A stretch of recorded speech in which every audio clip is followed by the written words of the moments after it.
Assalamualaikum warahmatullahi wabarakatuh. Halo semuanya, perkenalkan nama saya Nila Sufa Aziza. Saya berasal dari Universitas Islam Negeri Sultan Toha Saifuddin Jambi, Fakultas Tarbiyah dan Keguruan, tepatnya pada program studi Tadris Matematika. Nah, di sini saya akan membahas tentang materi integral tak tentu fungsi aljabar. Nah, tentunya sebelum memasuki pelajaran integral tak tentu fungsi aljabar, kalian pasti sudah belajar tentang turunan. Setelah mempelajari turunan, kita akan mempelajari tentang integral. Nah, pada bidang fisika, kecepatan adalah turunan pertama dari fungsi jarak dan percepatan adalah turunan pertama dari fungsi kecepatan. Kemudian, integral tak tentu adalah integral yang tidak memiliki batas nilai tertentu sehingga hanya diperoleh fungsi umumnya saja disertai suatu konstanta C. Integral merupakan kebalikan dari turunan atau disebut sebagai antiturunan. Nah, dalam matematika kita mempunyai banyak pasangan operasi kebalikan. Nah, diantaranya seperti penjumlahan dengan pengurangan, perkalian dengan pembagian, penarikan logaritma dengan perhitungan logaritma, serta pemangkatan dengan penarikan akar. Turunan juga memiliki operasi kebalikan, yaitu yang biasa kita sebut sebagai integral atau antiturunan. Nah, untuk rumus integral tak tentu itu sendiri memiliki beberapa macam. Yang pertama ada rumus integral A dx sama dengan AX ditambah C. C itu adalah konstanta. Nah, untuk rumus yang kedua itu rumus integral pangkat yang berlaku pada setiap bilangan real n tidak sama dengan min 1. Nah, untuk rumus yang ketiga itu integral perkalian skalar. Nah, untuk setiap bilangan real K berlaku integral K fx dx sama dengan K integral fx ditambah dx. Nah, untuk rumus yang keempat dan yang kelima itu rumus untuk integral penjumlahan dan pengurangan. Nah, pada integral penjumlahan dan pengurangan itu berlaku sifat linearitas. Dan yang keenam itu ada integral metode substitusi. Itu untuk rumus integral metode substitusi yang nomor 6. Nah, kemudian untuk menentukan integral dari suatu fungsi secara umum dapat ditentukan dengan aturan integral AX pangkat N dx sama dengan A per N tambah 1 X pangkat N tambah 1 ditambah C, di mana N tidak sama dengan min 1.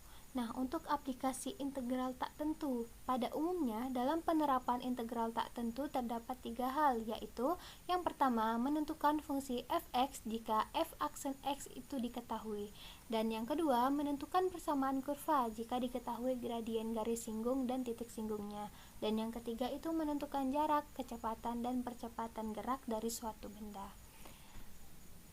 Nah, untuk lebih paham lagi, kita masuk ke contoh soal integral tak tentu. Nah, di sini ada soal, diketahui banyak penduduk di Kelurahan Kuala Jambi saat ini adalah 6.000 jiwa dengan laju pertumbuhan penduduk di Kelurahan Kuala Jambi untuk T tahun yang akan datang dinyatakan sebagai NT sama dengan 100T ditambah 200 dan hitunglah banyak penduduk 5 tahun yang akan datang. Nah, untuk penyelesaian kita misalkan banyak penduduk dinyatakan dengan fungsi BT, maka diketahui NT sama dengan 100T ditambah 200 dan B-nya sama dengan 6.000 jiwa.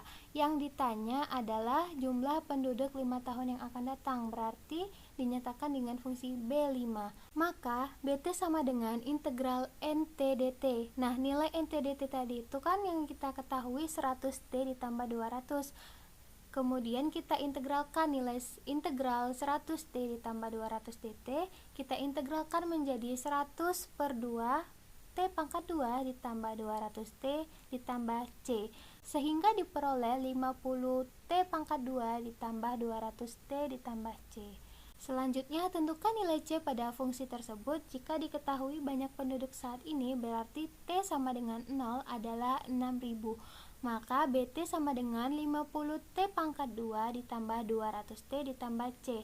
Nah, yang diketahui kan berarti T sama dengan 0. T-nya dalam kurung berarti kita ganti dengan 0. Berarti sama dengan setiap nilai T kita ganti 0.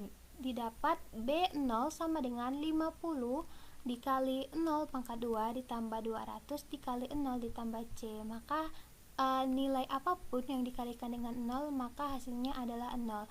Maka didapat nilai C adalah 6000 atau 6000 sama dengan C. Sehingga diperoleh BT sama dengan 50 T pangkat 2 ditambah 200 ditambah 6000. Kemudian substitusikan nilai T pada fungsi BT. Nah, yang ditanya tadi kan 5 tahun yang akan datang, banyaknya penduduk 5 tahun yang akan datang. Berarti kita cari setiap nilai T kita ganti dengan 5. Jadi diperoleh B5 sama dengan 50 dikali 5 pangkat 2 ditambah 200 dikali 5 ditambah 6000. Nah, untuk 50 dikali 5 pangkat 2 itu hasilnya 1250 ditambah 200 dikali 5 hasilnya 1000 kemudian ditambah dengan 6000. Kemudian kita jumlahkan 1250 ditambah 1000 ditambah 6000 maka hasilnya 8250 jiwa. Jadi jumlah penduduk 5 tahun yang akan datang adalah 8250 jiwa. Hanya itu yang bisa saya sampaikan pada video pembelajaran kali ini. Jika ada kesalahan dan kekurangan saya minta maaf. Dan saya akhiri, wassalamualaikum warahmatullahi wabarakatuh.